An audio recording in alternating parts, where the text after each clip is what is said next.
Yes, folks. Hello and welcome back to another episode of CamBro Conversations. And today we are set for an interesting conversation with Mr. Neil Shoney MacLean, digital marketing consultant and coach. Neil, welcome to the podcast. Thanks so much for having me, Colin.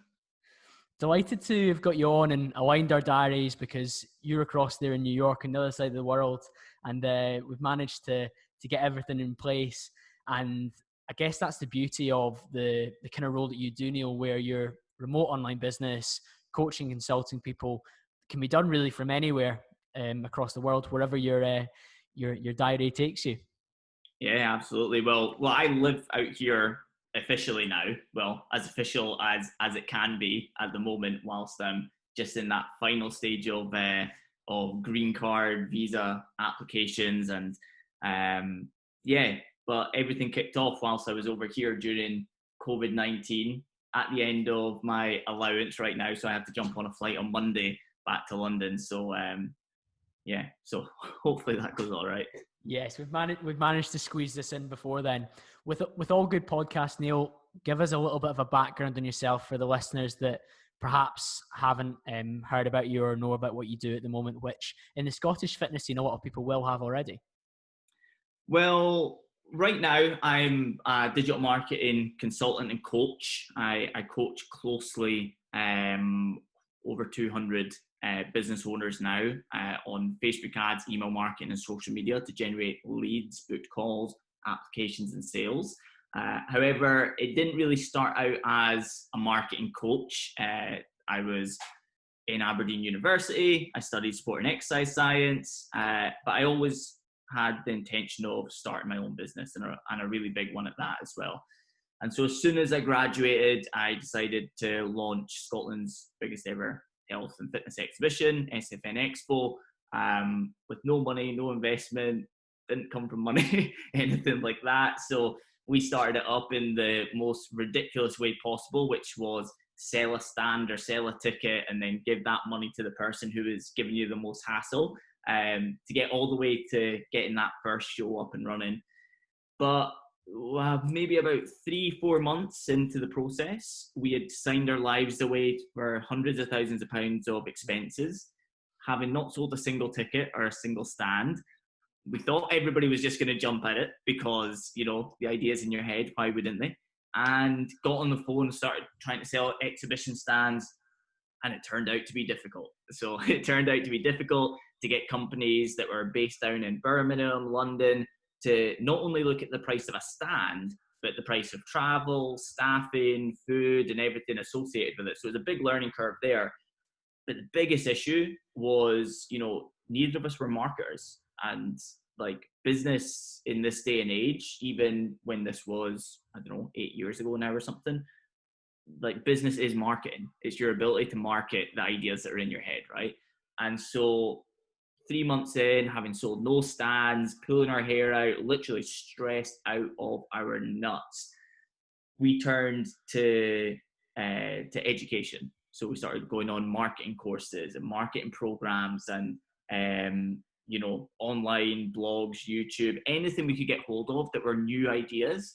And right away we started finding out about new things, implementing them into the business, and it transformed everything. What it actually was initially was what people didn't really talk about at the time. I don't know if it was even a thing at the time officially, but influencer marketing. That was what got the first show off the ground, right? So we couldn't get anybody to buy a stand. The demand for tickets coming online obviously wasn't high because there was no show there. It was just a name and an idea. And so we went out to famous athletes and we offered them what we could, which was not payment, but it was, you can be a headliner, you can be on the main stage at the main times, you can be on the posters. So it was a great positioning thing for them. And we managed to get 5 great, well-known faces that we could put on a poster, put that out there, and instantly we started getting the attention of the bigger brands. And as soon as we got the attention of the bigger brands, we actually got USN to be the first exhibitor to sign up. And then we had athletes on this side, we had an influencer within a brand on this side, and everything started to flow from there. Snowballed from there in terms of you had that credibility with some big names, like you say, to draw in other brands to say, oh, we should be doing this as well.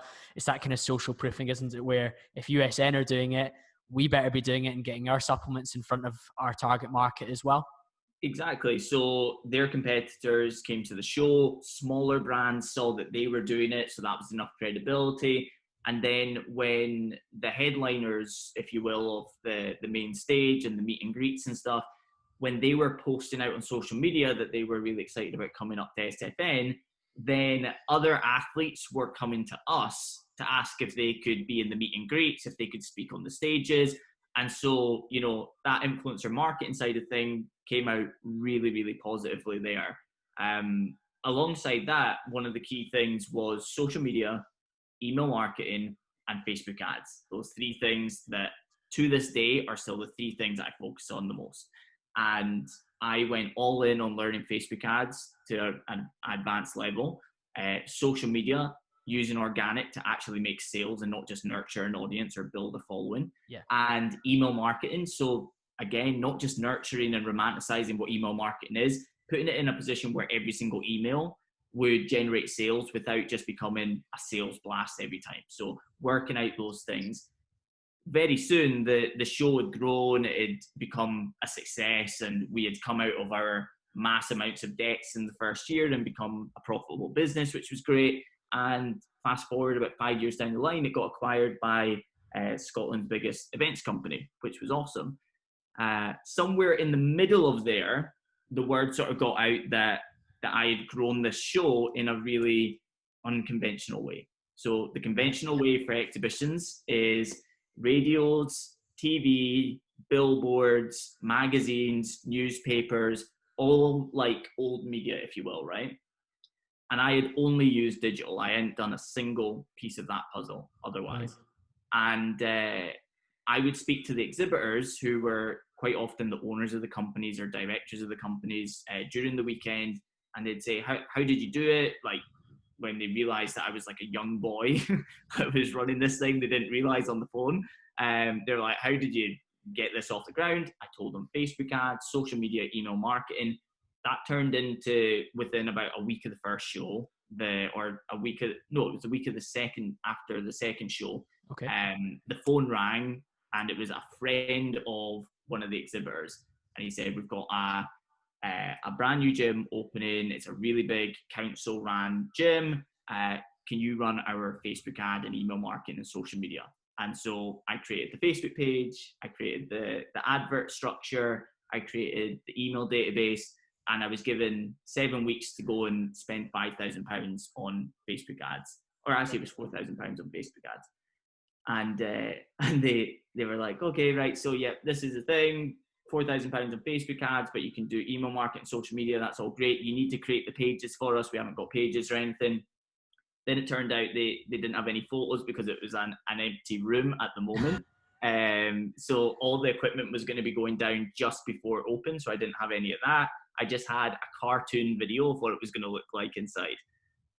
But within that like 6-7 week period, we sold from £4,000 of Facebook ads, £297,866 of membership sales before doors had opened. So a nice return on investment from purely social media. And I guess that was you proving what you'd done with SFN in another environment, albeit linked fitness, but a completely different proposition in terms of selling exhibition stands and tickets to an expo, to selling gym memberships for a physical facility. Yeah, and I was so nervous about it initially because I was like, this has worked for me. Will it work for somebody else? Will it work for a different type of business?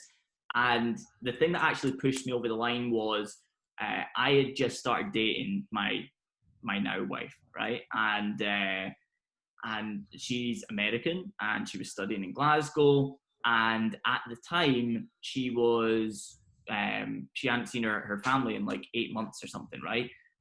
We were maybe a couple of months dating or something, and she was really upset one night because she hadn't seen her family. It was like October or something at the time. She hadn't seen her family in a long time since the previous Christmas, and it like broke my heart. And like I really wanted to, even though we just started dating, I really wanted to take her to New York at Christmas.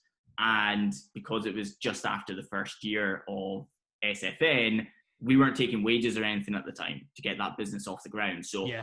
I wasn't just flush with cash, just being like, right, a couple of us will just fly out to New York and it'll be great. And, you know, I didn't have that spare cash by any means, right? So when this person came to me, I went online and I found out the price of flights to New York, like everything that I would need to be able to pay for everything in New York. And that's how I priced the job. That was your consultancy fee made there. That was it, to a T. And I said it needs to be paid up front. And this is going to be the fee for it. And it was a fair fee for, well, right now I probably wouldn't I wouldn't do a 7-week job at that price point. You know, so it was still actually a good fee for them for the job, and for the return they got was an insanely good fee. However, that was the thing that motivated me to sort of get over myself and take the risk of going and doing my first campaign, and that just became a word of mouth business. And it was brilliant. Like you've cut your teeth there, Neil, and you've proved yourself within two kind of very similar sectors. Appreciate that, but ultimately now you say the word of mouth initially to get that job through a friend of an exhibitor, and now you've got a living, breathing, maybe not walking because it's a gym, testimonial of this is what I can do if you give me access to your social media pages and you give me the budget to invest in these Facebook ads. And one of the questions I had about Facebook ads, and I think a lot of people will have this, is first of all, what are the kind of main objectives that you have when you go into it? I appreciate you can tailor them to like different demographics, and where are you looking to drive them? What does it look like? And on the top of that, why do I see what I see on my feed? Because a lot of my listeners will be in the same demographic and they'll want to know, why does this pop up on my phone when I'm scrolling Instagram or when I'm scrolling Facebook? Okay, right. Well, there's sort of three buckets of demographics, if you will, that you can target with Facebook ads. Then they get really granular within each one. But the three demographics are, first of all, your warm audiences. So people can target people based on how they've interacted with them in the past, visited their website, engage with them on Instagram, engage with them on Facebook, all of those things, watch videos, DM them. Like, we can be super specific about the action they took, but essentially they're warm. They know who you are. They, have engaged with you in some way. The second way is interest targeting. So you can target people based on interest, and within their Facebook has, first of all, actual interest. So if people are interested in fitness, bodybuilding, right down to companies, so interested in USN, Cymex, MyProtein, like whatever it may be, clothing brands, Gymshark, etc. And then you can go down into that more granular level of what they call interest, which is things like job titles and things like that. Then the third thing is a lookalike audience. So you can create a lookalike audience of any of your warm audiences. So if I have 10,000 people who visited my website, and when I target them with ads, I make a lot of money, I can say to Facebook, right, go and find me the top 1% of people in the UK who most resemble the people who already visit my website, or already buy my products, or already follow me on Instagram. And so that's the three buckets that you can sort of go down and target with your ads. What you should be doing with your ads when you're at the starting stage, which most people will be, but if you want to go down the starting stage of Facebook ads and trying to get success very quickly, I teach a thing called the Shoney 135 method, right? Okay, so here we go. So the 135 method is something that anybody can get up and running within a couple of hours, and it's got a hugely high success rate. So right off the bat, it's not the most advanced thing you can do, but it's streets ahead of what most people would do on their own, and gives a really high percentage of success, right? Okay. Quite simply, it's you take your compelling offer. That's the first thing. Every single Facebook ad, the success of it will be largely based upon how good the offer is. Do you just think that people should buy your product because they should buy your product and you're amazing? Or have you actually got a way of articulating it into what is a compelling offer? Is it because there's a certain amount of spaces? Is it because the offer's ending? Is it because it's discounted? Is it because you're adding something on today? Something that makes it compelling and why somebody would take action today and not a week from now. because otherwise everybody will go, that's really interesting, I might do that one day. So if you want to get results on your Facebook ads, you need to tell them why they would take action today. But with the 1-3-5 method, we're quite simply, instead of targeting one audience, we're targeting the equivalent of, all three that we're talking there individually. So we're not just saying to Facebook, target anybody. We're breaking it into three audiences, and we're saying spend roughly the same amount of budget on each, and let's see what works. So instantly you're going from one chance of success to three.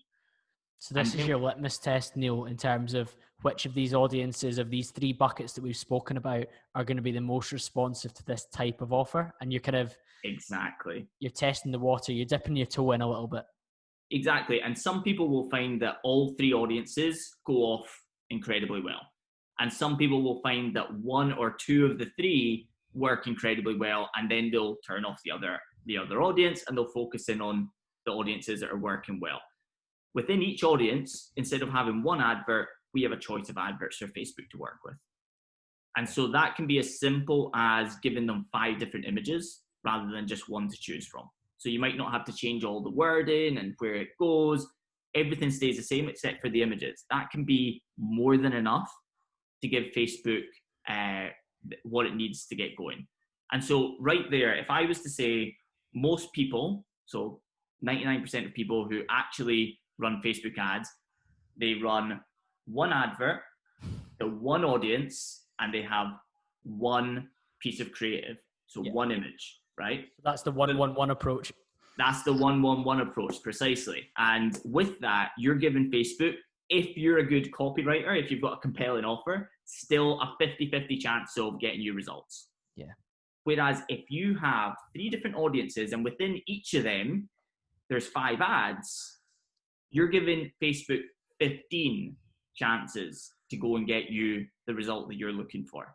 So instantly, and this is like, for me, I didn't even realize this was going to be a big thing. But within the program, what I did was I set up the 1-3-5 method live from hitting the green button, create ad, right through to publish in a 37-minute video. And it's everybody's favorite video, because it makes it so simple to go and create what is a pretty advanced advert.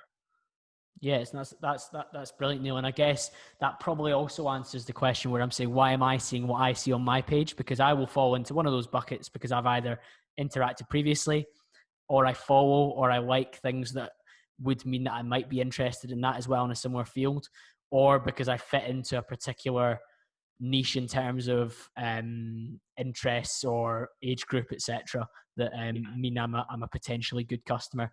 No, that's really interesting, Neil. And one of the other most asked questions that I imagine you get, and I've seen from the content you've got on Instagram, is growing a following. And even just from my own experience, people will not always, but regularly ask me, like, how do I grow a following in fitness? How do I grow a personal brand? And I'd be really interested in hearing a little bit about your thoughts on that, because there'll be a lot of people listening to this that maybe want to have a few more followers on Instagram. They want a few more customers, depending on whatever their product is. Yeah. Well, with regards to following, it depends on what you want here.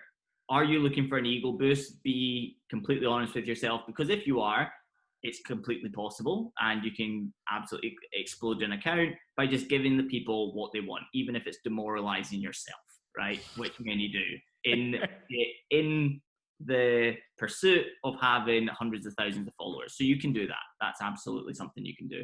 However, if your aim is to one way monetize your social media following, be that within your own business, selling products and services, or doing it from an influencer side, where, if you want to keep the influencer money coming in, you're going to have to make some sales at some point for the brands that you work with. So it's not going to be good enough to have a fake following there. If you're going to get people to actually purchase products, yours or somebody else's, under your influence, you're going to have that influence over them, and not just be there as something to look at. So it's adding value to the marketplace, position yourself as an authority, and building that quality of following. And there's a few key ways that I like to share for building that following of potential buyers. one key thing, this is if anybody follows anything in the marketing space, you'll have heard Gary Vaynerchuk go through something about going on to hashtags and commenting and making it a meaningful comment. It doesn't need to be a long comment, but just not an emoji wouldn't cut it here. So yeah, you see it quite a lot, Neil, where somebody just comments like "looking good, bro," or "yes, bro," or "love that," or the female version is "yes, gal," and flames and stuff like that, or love heart faces. But I certainly I've used this approach as well, so it'll be interesting to hear your own take on it. So with that, the types of ones that you're talking about, that's probably not even been done manually. Like that's probably through an automated bot as well. So it's like you set up an automated bot so that it goes through all the hashtags for this in the last 24 hours and it posts that every single time. Now, it's inauthentic, it doesn't lead to great results, and also Instagram and Facebook are savvy to this, and it ends up to shadow banning and like things that just are not good. Sometimes actually account closure as well, which is terrible because it's really tough to get an Instagram account back. But with regard this strategy itself, there's 3 places you can actually go, and not just hashtags. So you can go into hashtags firstly. So that could be, if you're in the fitness space, you could go into the hashtag for Gymshark, for example, and you could go and find people if that was your demographic, and go and say like, oh, is that the new top, or is that, or I've got that one, or something that's a little bit meaningful, even though it's short and sweet.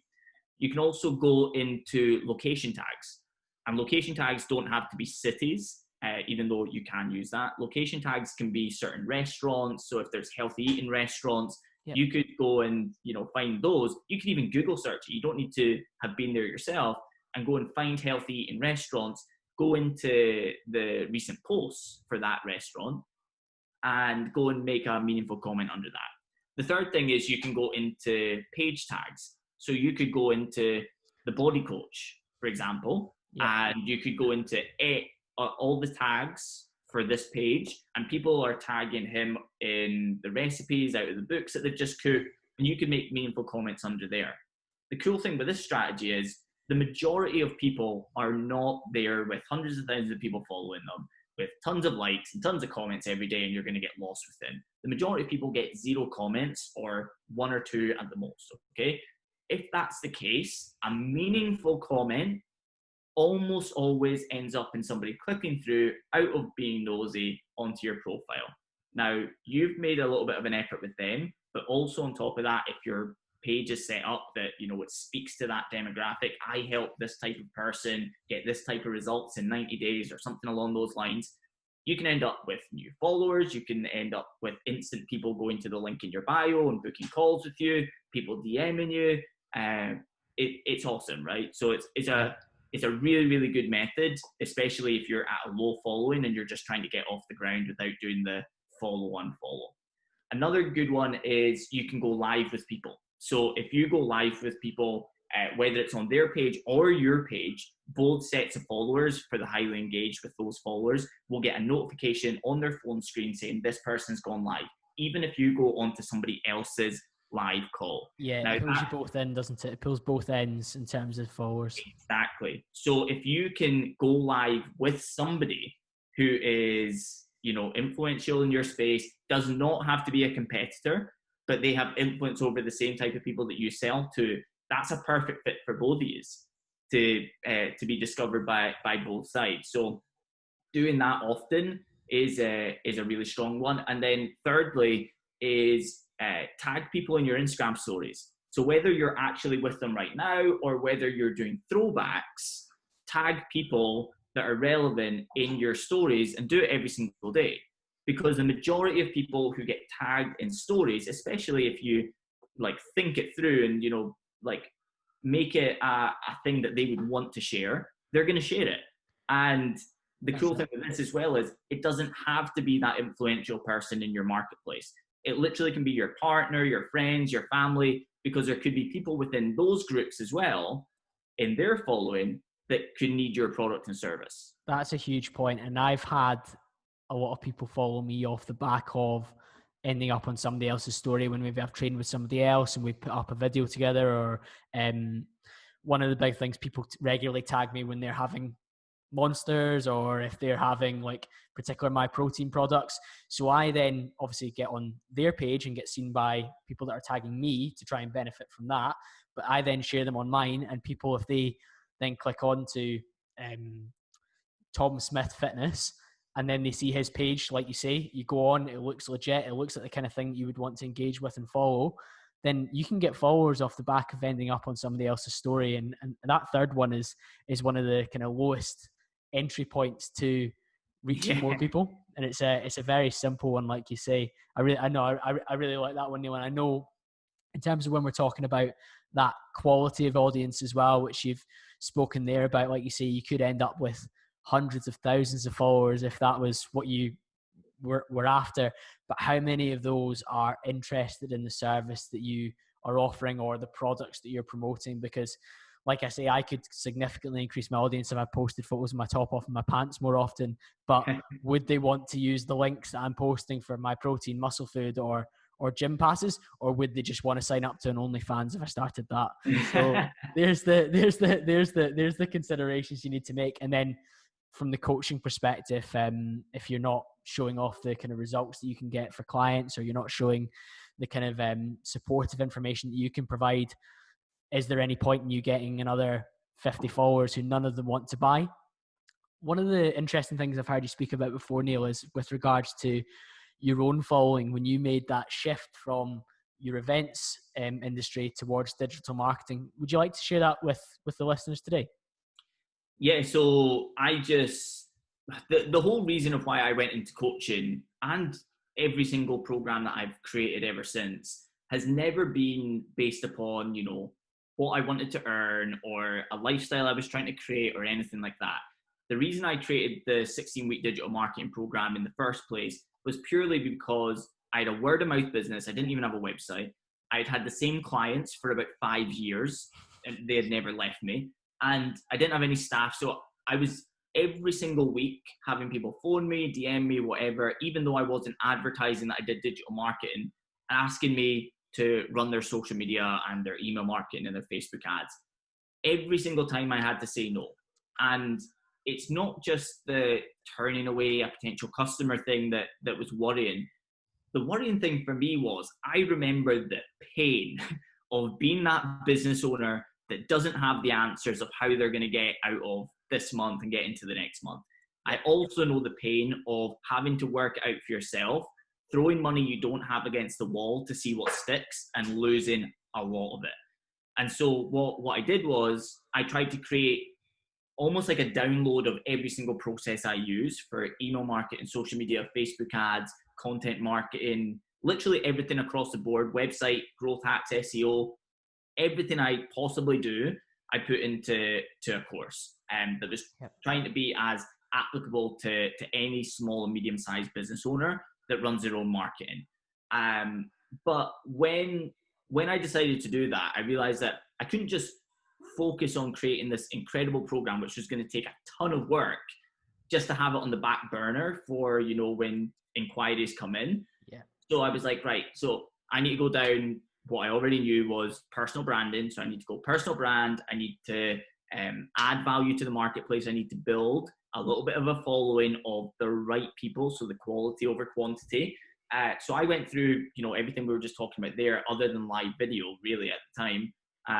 So I was tagging people a lot. I was using, I was going into hashtags, location tags, etc., and just commenting. Adding value in the comments and people reciprocating and realizing that you were an interesting chap. That's it. So I was usually going into marketing books. So I was looking for authors and marketing books. And whenever people were tagging these authors that I also loved those books, I was able to give really meaningful comments around those books. So like Seth Godin, Purple Cow, I love that book. So I was able to say my favorite part of the book is this. And even if that was a bit of a copy and paste sort of answer, it was relevant to everybody within those tags. And it would get people either responding back or coming over and following me, who were business owners who were looking to grow their business. Yeah. And the funny thing is, when I started putting out content even, of, images, videos all around digital marketing. Instantly massive unfollowing.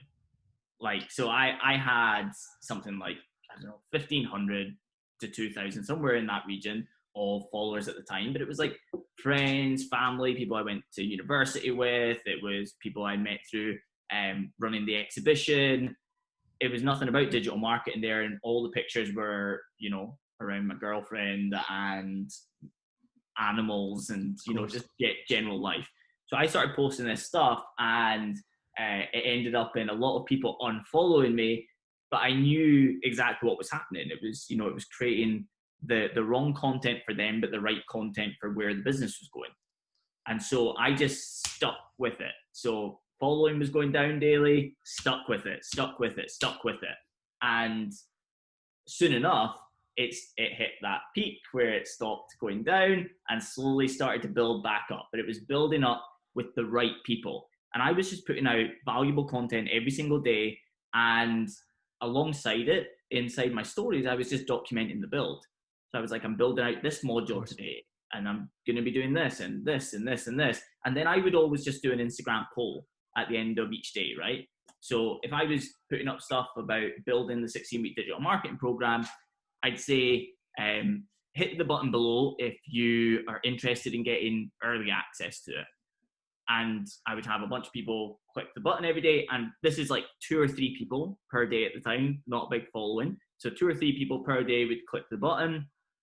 I would then DM them and I would say, hey, thanks so much for interacting with the poll. What I've got is an email list, which is a waiting list specifically for you guys, because I'm only going to take 10 people into the program at the start, because there's going to be a lot of close contact from me as we build out your systems. I ended up with like 120 people on the waiting list by the time it launched. Yeah. And all I had to do was send out an email to fill the first spaces, and that was it.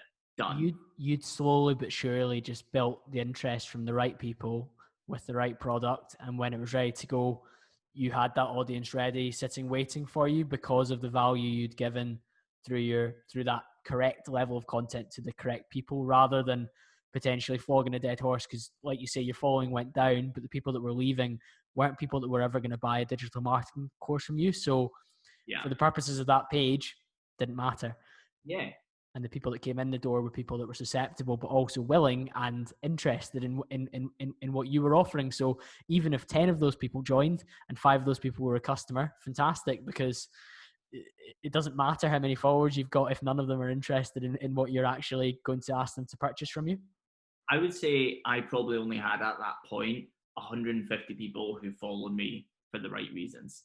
So I probably had about 150 people who were following me because I shared digital marketing tips, and about 125 of them had joined the waiting list. Yeah. That's spot on. That's absolutely spot on. What's the main demographic of business that you tend to help? I know you're up to like 200 odd businesses that you consult to now. What's that main demographic? Are you still primarily fitness focused, or are you very widespread now? So it's mainly experts, coaches, and consultants, right? So people who, they can be an expert in anything, but if they have their own courses, if they sell online coaching of any type, if they sell consulting of any type, and even better if it's premium priced.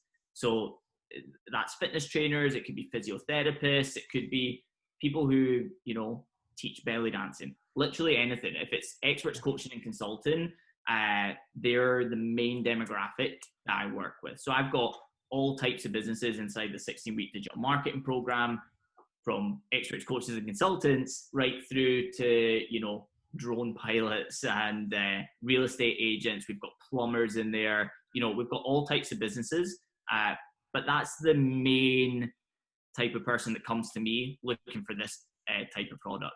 And it's because of that realization that I also created the Accelerator program, which we were talking about before this, which is a 6-month program.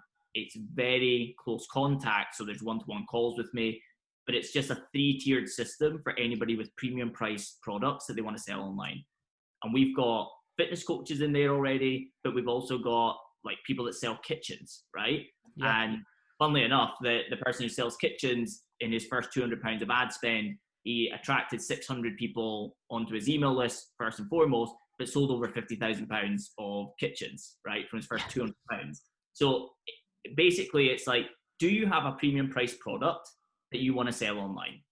So even if you've got a bricks and mortar store, you want to attract people in to make these purchases, let's make that happen.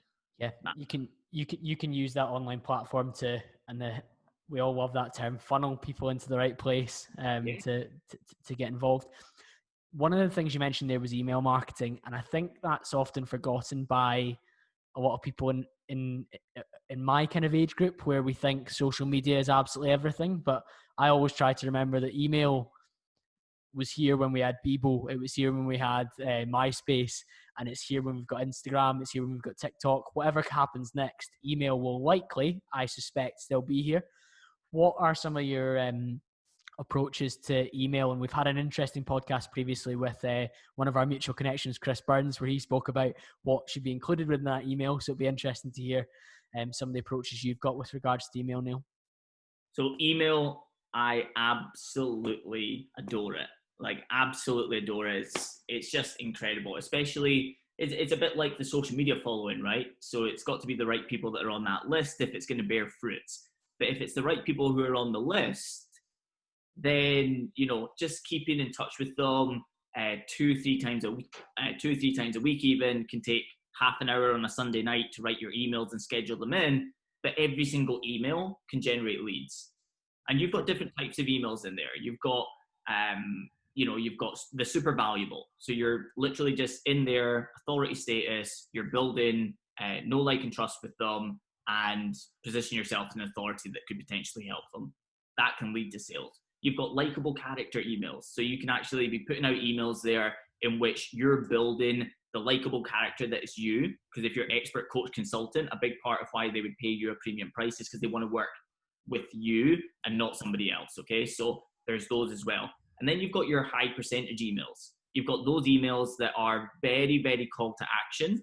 They're very deliberate. They're very copy and paste, and they work incredibly well every time. But you can't use them very often, or you lose the respect of your list. You can't just keep right hooking, which would be the kind of Gary Vaynerchuk analogy there. And no, but there's an interesting one with that I was pondering the other day, is the idea of like jab, jab, jab, right hook, which is, you know, in theory, and it does, of course, work. So jab, jab, jab, right hook works with social media. It works with email marketing as well. The background I've come from is business owning, right? So I've been the small business owner who needs sales to come in. Every single time I allocate time, I need leads, I need sales to come in. And so the question becomes there with your social media and with your email marketing, you know, should I just be selling all the time because I need sales today? On the other hand, you know, you have the jab, jab, jab, right hook, and you think, right, so do I have to do like 4 weeks of emails in which I don't put a call to action to then, you know, try and make some sales on that final email, and then, you know, please have an abundance of leads and sales at the end? There's a way in which you can do both with every single social media post and every single story post and every single email. Okay. You can nurture and you can sell at the same time. It can be subtle. So if you go into any of my emails are super, super valuable every single time. They're something that a lot of people won't have used before. It's something that they can implement right away without having to massively upskill in any way. But at the same time, even if I don't call them completely to action, I will usually bring it round into a story of somebody who has implemented it and got an amazing result. 2 great reasons why. First of all, that is, you know, proving the concept to give them the trust that it's worth their time to go and implement it. Second of all, mass amounts of social proof in which I'll have a hyperlink there for them to go through to the sales page where they can book a call with me. Brilliant. So even if I don't ask them to book a call with me, a certain amount of people out of curiosity will click 16-week digital marketing program, hit the sales page, see about 50 different testimonials on that page and go, I'm interested. I'll book a call with them. Yeah, that's so interesting, Neil. And like you say, you aren't necessarily overtly selling there. You're giving value, but it's leading people down the path to say, listen, I should probably get involved in this as well from a social proof perspective. And we've spoken about this in the podcast. I've had some very switched on online coaches who use a lot of social proof with their Instagram and social media strategy. I've had some sales guys on the podcast as well, and a lot of my audience work like me in B2B sales, and they love when we talk social proof. One of the other things that I saw from your website is these testimonials that you just hinted on. How powerful is that word of mouth, but also that verbal video testimonial in terms of you gathering business, but also your clients starting to improve their own businesses as well? It's like everything, especially if you're in premium price products and services. If you're not selling a £49 automated 10-week program, and instead you're selling monthly online coaching that's 200, 250, 300 a month, no matter how much authority you build there based on your knowledge, there's going to need to be social proof somewhere. Either it being testimonials of past customers, whether it be before and after images, or whether it be even, images of you that are social proof as well, authority images in which you're maybe speaking to a large audience, those sort of things are social proof as well. You absolutely need them to sell any high price products and services. You need them. And for me, the more social proof I add to that page, the better. So when, like you could say, well, I get this quite a lot. Like some people on the program will say, right, on your sales page, is it potentially too much social proof? There's hardly ever really a thing there unless it's stopping getting to the point. So if you've got a lot of social proof on the page, but people already are aware of what the product is, a pain point that you solve, all that stuff, and it's done, the social proof thing is amazing. And it was one of the first lessons I learned in marketing, right? So I signed up to a marketing course like 8 years ago. And the way I got sold into it, I hit a landing page. And on that landing page was something like 300 testimonials, right? It was just testimonial, testimonial, testimonial. And I couldn't scroll fast enough to try and get to the bottom of the page to see what the price point was and how I could get started, right? I didn't watch a single video, but as soon as I got to the bottom, it didn't really matter what the price was. I clicked the button and I went and purchased. And on the thank you page, the guy said, hey, this is your first lesson. The more social proof that's on a page, the better. And I bet that 99% of you didn't watch a single video because you saw there was so much social proof that you didn't even need to. And I thought that was absolutely genius. Like, we can have 3 videos, we can have 4 videos, we can add a 5th video. But if you've got a lot of social proof on that page, littered throughout the page, it gets to a point in which there's so much social proof that, they need to do nothing more than scan. Why would you not? At that point, you're thinking, why would I not? It works for all these other people. And if those people are in your demographic doing the same thing as you are, you're just like, I'm just going to move in that direction, because that's ultimately what social proof is, isn't it? People that you can relate to that have achieved something you want through a particular means or service. You're thinking, brilliant. And it's the same even in my space with corporate insurance to large businesses. If we've got testimonials from a whiskey distiller and I'm trying to get into a whiskey distiller and he says, listen, I've heard this all before. And I say, well, can I share this with you who comes from your equivalent financial director at X business? And he says, right, okay, I'll have a look at it. Or even sometimes you can get agreement for them to pick up the phone to that financial director and they'll happily say, yep, Colin was involved in this about our program and this is what he did. And the guy will say, right, okay, come and see me now. So yeah. It is absolutely massive. And even at that level, it's maybe just one bit of social proof, but it's the exact same principle in terms of testimonial, word of mouth, reassurance that somebody like me has been helped by somebody to get to a destination I'd like to get to. 100%, yeah. Are there any other kind of sales tools or strategies that you would want to touch on? I know you mentioned scarcity in terms of when you were highlighting an offer in terms of why you should take the Facebook ad at this point and why you should take action on it at this point. Well, scarcity and urgency work really well. Social proof works really well. But the key thing is just attracting people in. Like if we're talking about premium price products here as well, product services, the key thing is just attracting the right people. So you end up on the right calls. The majority of calls that I'll end up on are, people that are there almost as a formality. Like, they weren't really there for the strategy session. They're just kind of wanting to figure out how they can get started on the program. Yeah. That's it. And it means that I've got no stress going on to these calls. They're super casual. I just get to know them and their business and get some context for it. And then we get them started on the phone and their immediate access to everything. That's what you want with your sales process as well. And it's going to be making it super simple for people to take action with you for the first time. Sorry, I've got a cat. For the people that aren't watching on YouTube, Neil's got an absolutely adorable cat. The absolute best, but she's like a dog. She just wants attention at all times. So that's Instagram gold as well there, Neil, with a pet. Oh man, it's great. It's great engagement. But yeah, with the sales process, the compelling offer is going to be everything for your ability to get somebody on a booked call. Or can you actually hear that cat? Like, honestly, she's absolutely losing the plot. Needs attention.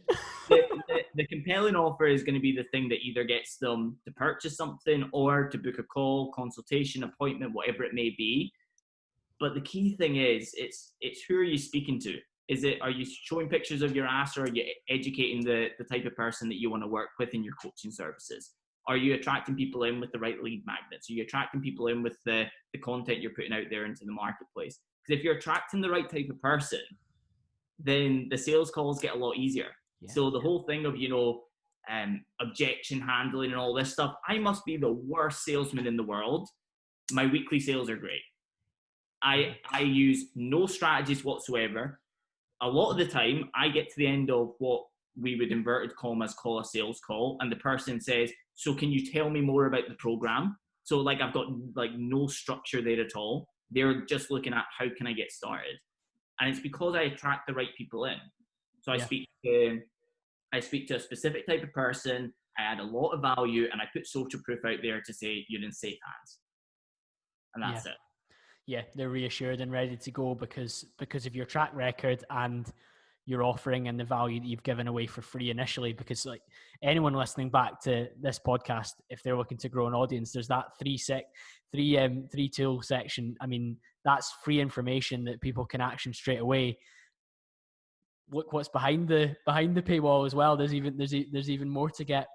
And I guess the last thing I wanted to touch on you with, Neil, was as an online worker, you will have to be productive working from home or working whatever environment you're in. With this COVID crisis, most people that are still working and aren't on part of the furlough scheme at this stage will have been working from home, maybe battling with that productivity battle. Even if they're in a corporate job, they've maybe never not worked in an office before where they've had to go in business attire and be surrounded by their colleagues. What are some of the strategies that you use to get the most out of your time working from home in order to service your clients, but also improve your business? So it's weekly planning and discipline. So if we go for weekly planning, I have a really simple structure. Every single Sunday, I get out a pad and pen. I write down every single goal for the week. And then I write down the biggest and most efficient steps I could take to make that happen. As soon as I have that, I know what my go-to tasks are for the next week. And it's not just fluffy wasting time, right? So I know exactly what I'm doing throughout the week. Before I put that into when am I doing it, on what day, I put in exercise, I put in downtime, I put down all those things. The work goes around those things. So I work extremely hard. I work what I would consider as a lot of hours, but not as ridiculously long hours as when I ran events back in the day, okay? So I'll maybe work like 6-7 days a week, but 5 of those days I'll maybe work like 10 hours, but it's not 10 hours where I'm like half focused. It's 10 hours, 10 hours of focus. And then the other 2 days will be, like 2 hours or something. It might be like weekends or days off for my wife. And those things are just checking in with people. But with that system, I break up the day into chunks where it's like 2-hour sessions, 3-hour sessions, and they're like sprints. Yeah. And I'm getting the most that I can possibly get done in that 2 or 3 hour period. And the great thing is, because I planned it at the start of the week, I know that every single thing that's going to be on that list is going to drive me so far forward by the end of the week.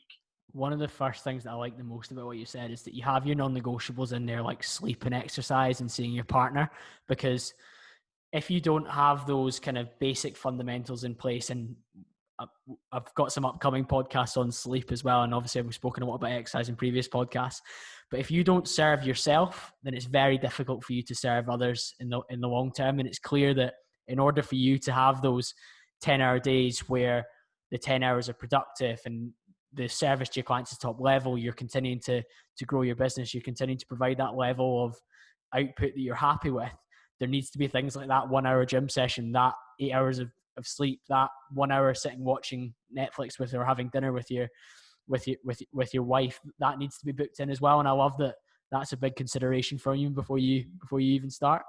Yeah, well, that sort of 10 hours, as I'm saying, because it's focused work and it's work that is actually going to get to an end goal by the end of the week, I can spend plenty of other waking hours doing other things. I can take a full hour or more if I really want to exercise. I can spend 3 hours in the evening watching Netflix. I can take an hour to cook from scratch. Yeah. There's plenty more hours in the day. And so instead of doing a 14-hour day where I'm like working for 14 hours, but it's half-assed, I can do 10 hours of focused work and probably get more done than a lot of people would get done in a week to move their business forward. And still feel great about taking 3 hours to watch a show on Netflix. Yeah, it's that kind of discipline equals freedom. So the discipline that you have during that 10-hour day where you've mapped out exactly what needs to be done, as long as that's done, freedom in the evening or freedom the next day, whenever you choose to make use of that time that you've freed up because of that is absolutely huge. Because you work so much online, I guess one of the questions that a lot of people, particularly knowledge workers who are sat in front of a laptop, maybe with their phone beside them, will struggle with is that element of distraction. And I certainly know that my personal phone goes out the room 9 till 12 when I'm on my work laptop in the morning, because I just know that I'll end up lost down the black hole of WhatsApp or Instagram or whatever takes your attention. Is there any strategies that you have to try and maintain that focus, particularly given that you are in and around that social media space, which we all know is designed to grab our attention? One of the things that you're contributing towards as well. Yeah. Well, like I do some pretty simple things. First of all, I've got even at my off times, I've got notifications turned off for WhatsApp, for Instagram, for Facebook, for Messenger. Like I get messages from people when I actually go into the app, when it's a conscious thing to actually go and check the Instagram or check Facebook messages. So I get email pings, which I probably should turn off as well, but I get those. Everything else I turn off the notifications for. And for the most part, whenever I'm working, I also have my phone nearby, but it's as simple as turning it over and not seeing the light flash up when there's a notification. That can be all I need. And that's it. And that's like the dopamine trigger, isn't it? That light that flashes on. That's what it's designed to do. It's funny when you leave your phone in another room by mistake, which for most people is a rarity, but the odd time that it happens, you then end up going like 5 hours without thinking about it, and you go, where's my phone? And like you can't remember because it was like 5 hours ago. And then you realize at that moment that, hey, if this wasn't pinging and lighting up every 2 seconds, I wouldn't even notice it. Yeah, you don't get that FOMO, you don't get that fear of missing out on that notification and thinking, I've got to deal with it now, because it's going to be there when you finish. Like you say, most Instagram DMs, most WhatsApps are not super urgent. They can wait until you take a break from your focused work to then engage in it and enjoy yourself or give your all to that. Because quite often, if you are just replying to things sporadically, I certainly find this with my Instagram, if I'm dipping in and out, maybe I don't give the same valuable response that I would give if I just had like a chunk where I say, I'm going to answer these 10 DMs right now, and I'll voice note and I'll video back or whatever, and I'll give them a great answer, compared to if I was just dipping in and out. Sometimes I'll just send a short message and it's not the same. And I think you're absolutely right in terms of when it's turned over and out of sight, it makes a it makes a huge difference, Neil. Big time.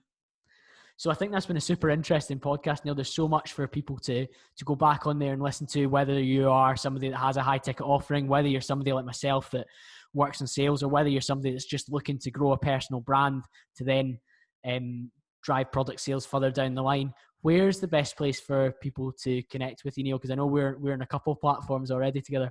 Yeah, probably Instagram. That'd probably be the best place to reach me. So at Neil Shoney Mac.